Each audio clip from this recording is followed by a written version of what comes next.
Okay, here's a house in Buffalo that we just did a video of the garage. So the gutters are extremely pitched. This whole side is just it's just hovering over with trees. So I'm sure this side of the house just fills up immensely. We're gonna probably find that this side, probably somewhere around this dormer, maybe to the left of this dormer over, is gonna be where the significant clogs are. The downspouts that are on here, they actually have 2x3 residential spouts that are leading into 3x4 spouts, which obviously that creates like a bottleneck there. So I'm gonna give you the option to open this up and just get 3x4 spouts if we do the cleaning first, and then come back maybe a year or so and look at the possibility of gutters and helmet. Got a flat roof system here. If that gutter's not pitching, if we can't get a good enough pitch that way, we also have the luxury of delivering a spout onto this flat roof, because it does have its own relief of a downspout over here.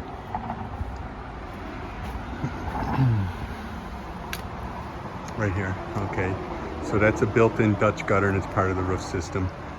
I'd like not to have to do that, but if we do, we do. All of these spouts are in the drain tiles. I told the customer to come around with an umbrella during a good rain, and while she's sitting here, she can tell where things are overflowing and being the worst problem. She can also look to see if water is spewing out of these drain tiles.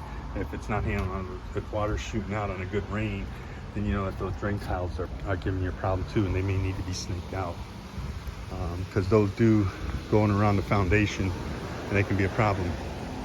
You can see there's been erosion, a serious erosion here on this front stoop. That's probably got a good 3-inch deviation in the middle. So just these years of the water coming off that roof and just coming down and beating on that has gone ahead and created a mess. It's the same thing on that side there. So that's something they may want to consider when it comes time to do that roof. Big thing is the main house, to getting that done. It looks like there's a fascia board that was wrapped with aluminum before these gutters were installed, which hopefully that protected the fascia board enough that we don't have any rottedness up there. But these gutters are pitched so much, they'll be tough to put the gutter helmet on. But you can see here again, and all the downspouts, they went ahead and they just put a 3x4 downspout up. And I think maybe now that I'm thinking of, the 3x4 was up here originally. I'll bet you it was part of an old Yankee gutter system that was part of the roof before you put the roof on.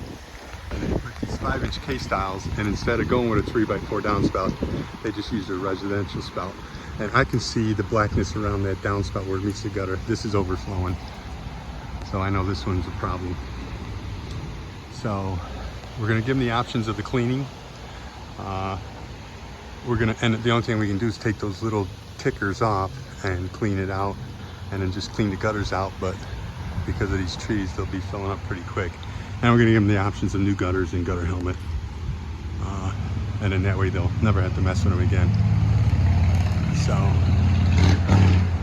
it's a big one, and we're close to about 30 feet off the ground, 28 to 30 right now, which is really a little step beyond our norm, without leading into a cherry picker. If we do decide to get a cherry picker, not to say that we won't, then I might be able to help them with their cutting their tree there too.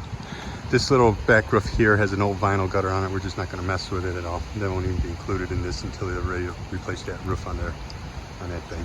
So, okay, now what puzzles me, I thought adjacent to this chimney, I thought that was a flat roof, but it isn't. That's a pitched roof. That's a hip roof.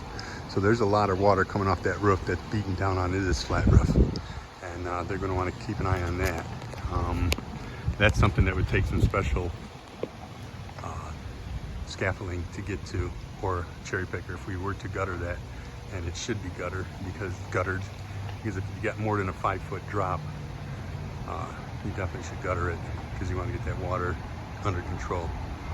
And that just, yeah, I bet you that's a problem. So we'll see.